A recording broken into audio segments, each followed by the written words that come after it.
जय Hind all of you. आज हम साइंस एंड टेक्नोलॉजी यानी विज्ञान एवं प्रौद्योगिकी के पहले लेक्चर में बात करने वाले हैं होमी जहांगीर भाभा जी के बारे में। ऐसा क्योंकि मैं उनके बारे में पहले डिस्कस कर रहा हूँ, क्योंकि जो मॉडर्न साइंस एंड टेक्नोलॉजी या विज्ञान एवं प्रौद्योगिकी की शुरुआत की बात होती है तो वहाँ सबसे पहले नाम होमी जहांगीर भाभा जी का ही लिया जाता है। इन्हीं के उन प्रयासों के द्वारा आज हम इतनी सफलता पा चुके हैं कि आज हमारी टेक्नोलॉजी किससे पीछे नहीं है। तो सबसे पहले मैं ये वीडियो डेडिकेट करना चाहूँगा होमी जहांगीर भाभा जी के लिए, और साथ ही इसमें हम जानेंगे TIFR की स्थापना के बारे में।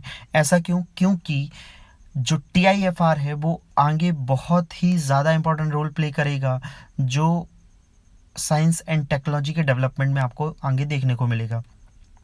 लेकिन इससे पहले अगर आपको इसके अलावा भी और कोई वीडियोस चाहिए तो आप इन वीडियोस को पा सकते हैं फेसबुक और यूट्यूब पर सिद्धार्थ यादव एजुकेशन टाइप करके। इसके अलावा अगर आप टेलीग्राम ऐप से जुड़ना चाहते हैं तो आप टाइप करिए सिद्धार्थ_यादव_एजुकेशन। चलिए शुरुआत करते हैं होमी जहांगीर भाभा जी के जन्म से। इनका जन्म हुआ था 30 अक्टूबर 1909 में मुंबई में, जो कि एक पारसी परिवार में जन्मे थे।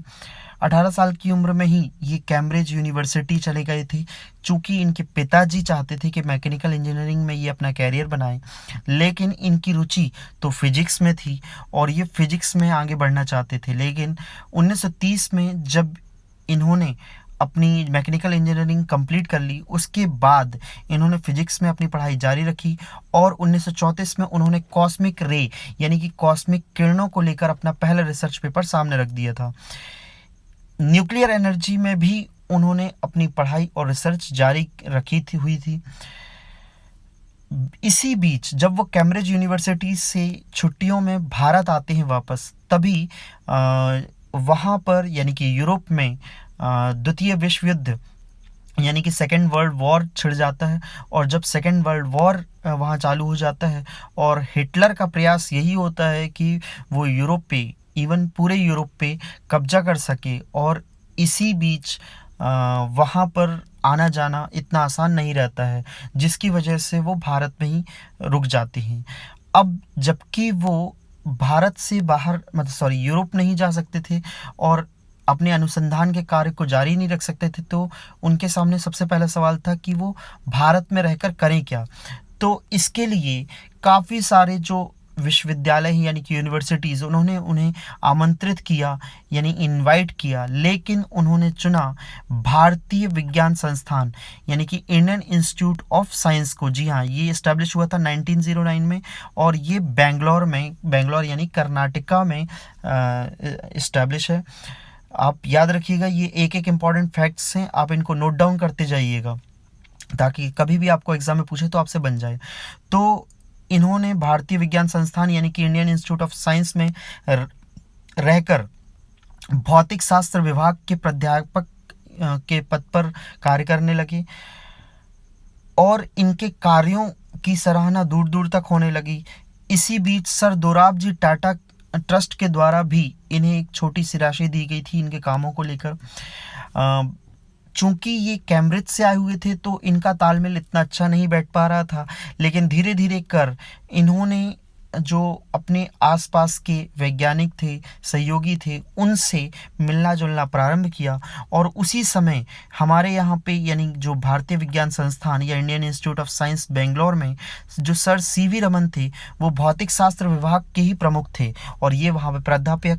तो इनका जो परिचय हुआ CV रमन जी के साथ। जी हाँ, ये वही CV रमन है जिन्हें 1930 में नोबेल प्राइज़ मिल चुका है अपने रमन प्रभाव या रमन इफ़ेक्ट को लेकर। इन्होंने इनकी काफ़ी हेल्प की और साथ ही इन्हें फेलो ऑफ रॉयल सोसाइटी में चयन के लिए भी यानी सिलेक्शन के लिए भी काफ़ी सहायता प्रदान की थी।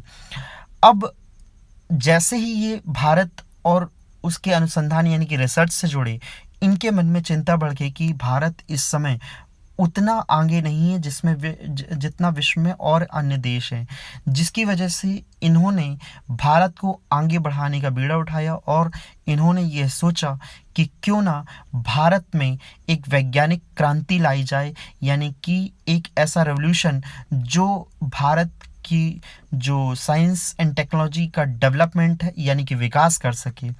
और इसी बीच इन्होंने मदद की गुहार लगाई टाटा यानी कि सर दोराबजी टाटा ट्रस्ट से, और इनकी ये जो मांग थी वो पूरी भी हुई। जब 1945 में जो द्वितीय विश्व युद्ध था या सेकेंड वर्ल्ड वॉर था वो समाप्त हुआ, उसी के तुरंत बाद 1 जून 1945 को डॉक्टर भाभा जी के द्वारा Tata institute of fundamental research, याद रखिएगा मैं जो बात कर रहा था TIFR की स्थापना की।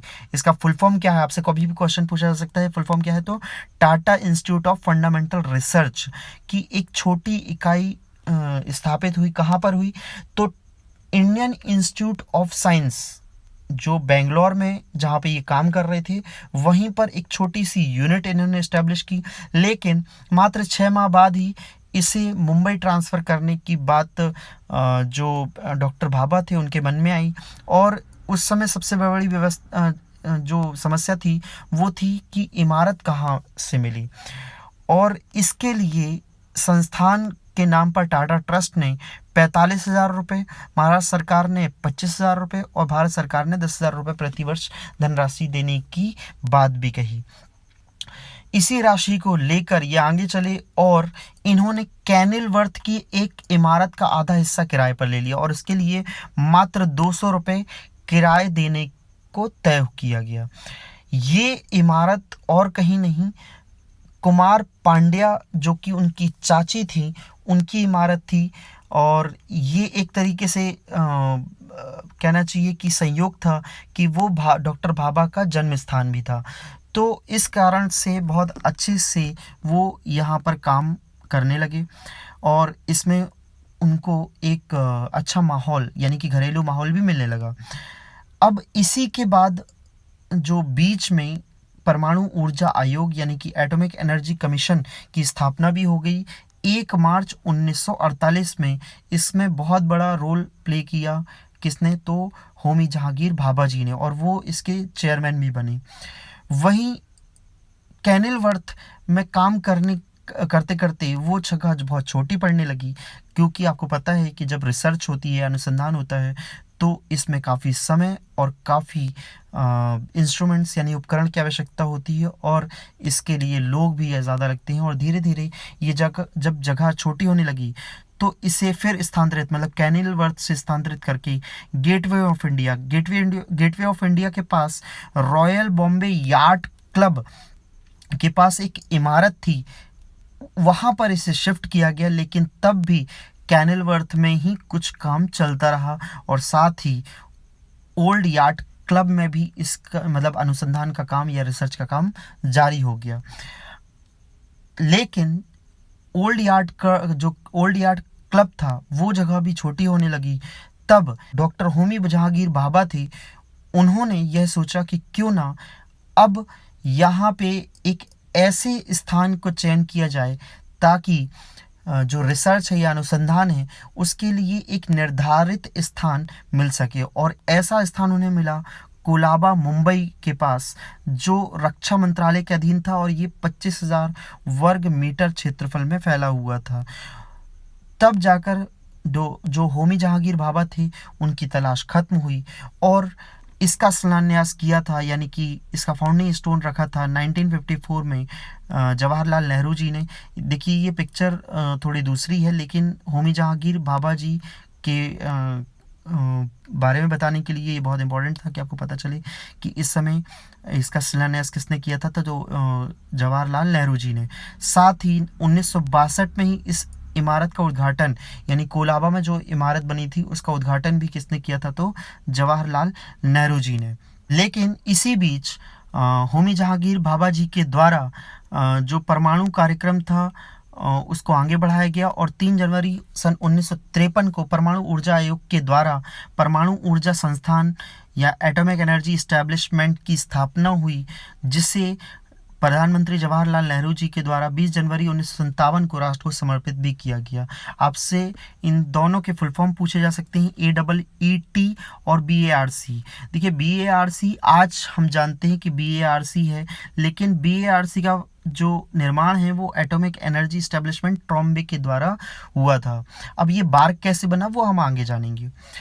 अब इसी के साथ हम जानेंगे कि होमी जहांगीर भाभा जी की मृत्यु हो गई। देखिए 24 जनवरी 1966 में जो होमी जहांगीर भाभा जी थे वो एयर इंडिया के फ्लाइट नंबर 101 से और बोइंग 707 विमान से न्यूयॉर्क की तरफ जा रहे थे। तब माउंट ब्लैक की पहाड़ियों के पास एक दुर्घटना हुई जिसमें जो होमी जहांगीर भाभा थे उनकी मृत्यु हो गई। साथ ही उनके साथ जो विमान में 117 यात्री थे वो सभी के सभी मारे गए। लेकिन ये काफ़ी कंट्रोवर्शियल है चूँकि इस विमान के आसपास कुछ और भी ऐसी चीज़ें मिली थी जिससे ये अनुमान लगाया गया कि ये एक साजिश है जिसमें अमेरिका ने जानबूझकर उनके ऊपर हमला करके उनकी हत्या करवाई है। लेकिन कभी भी ये बात साबित नहीं हो पाई और आज भी ये कंट्रोवर्सी बनी हुई है कि उनकी डेथ कैसे हुई थी, मतलब साजिश की गई थी या वो एक हादसे से के शिकार हुए। लेकिन जो भी हुआ हो हमने बहुत ही ज़्यादा नुकसान सहा, क्योंकि अगर वो होते तो आज हम जो साइंस एंड टेक्नोलॉजी है यानी कि विज्ञान में प्रौद्योगिकी है उसमें आज हम किसी और ही लेवल पर होते। सो यहाँ पर उनके निधन होने के बाद जो हमारी जो प्रधानमंत्री थी श्रीमती इंदिरा गांधी जी ने उन्होंने एटॉमिक एनर्जी एस्टेब्लिशमेंट ट्रॉम्बे जो था उसका नाम बदलकर भाभा एटॉमिक रिसर्च सेंटर यानी कि बार्क कर दिया, जिसके बारे में बात कर रहा था कि इसका नाम कैसे बदला। तो याद रखिएगा जब जो डॉक्टर होमी जहांगीर भाभा थे उनकी मृत्यु होने के बाद उनके सम्मान में श्रीमती इंदिरा गांधी जो कि इस समय की प्रधानमंत्री थी उन्होंने उनकी याद में एटॉमिक एनर्जी एस्टेब्लिशमेंट ट्रॉम्बे यानी कि AEET का नाम बदलकर भाभा एटॉमिक रिसर्च सेंटर नाम रख दिया और आज भी ये अपने रिसर्च में बहुत अच्छा काम कर रहे हैं। सो होपफुली ये फर्स्ट लेक्चर आपको समझ में आया हो। अब यहाँ से आपको जो भारत में की साइंस एंड टेक्नोलॉजी या विज्ञान में प्रौद्योगिकी में जो विकास है जो हुआ है एक एक स्टेप बाय स्टेप आपको आगे की वीडियोस में देखने को मिलेगा। ये काफ़ी सारे एग्जाम्स में पूछा जाता है तो प्लीज़ इसे छोड़िएगा मत, इसके फैक्ट्स को नोट कीजिए और याद रखिए। आज के लिए इतना ही। जय हिंद, जय भारत।